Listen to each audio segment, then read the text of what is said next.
Во Македонија се мислело само на антибугарската пропаганда по 1944 година, а јавноста не била подготвена за промени во историјата, вели председателот од бугарска страна на мешовитата историска комисија Ангел Димитров. Ништо не се случило по агендата од последната заедничка средба во Скопје.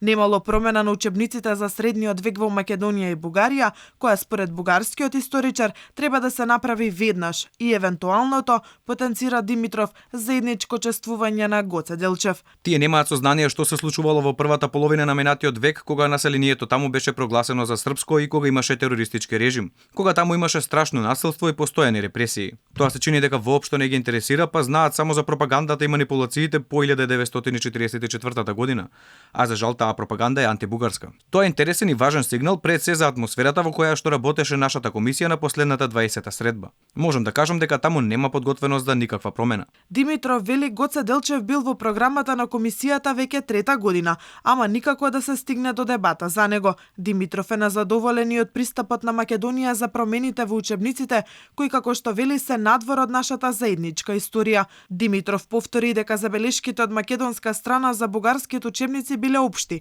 не се однесувале на важни нешта во интерпретацијата на историјата и е пожелно да се спроведат, но македонските учебници требало да претрпат сериозни промени. Студијата на Конрад Аденауер дава податоци за ставовите на луѓето. Според нив најголем непријател на нивната земја е Бугарија. На вакво мислење биле 44%. Нивниот најголем пријател е Србија. Така мислат 37,4%. Над 65% се поддржувачи на идејата за отворен Балкан, идеја што ја лансираше Србија. Највисоко оценет председател е Борис Трајковски, кој трагично загина под сомнителни околности во авионска несреќа. Парадоксот е што Трајковски беше добар пријател на Бугарија. За бугарскиот историчар е апсурден стравот во Македонија од бугаризација. Како аргумент за ова тој посочува изјави на високи политичари, па дури и тогашниот председател во 90-тите години на минатиот век, дека Македонија стигнала до дебугаризација.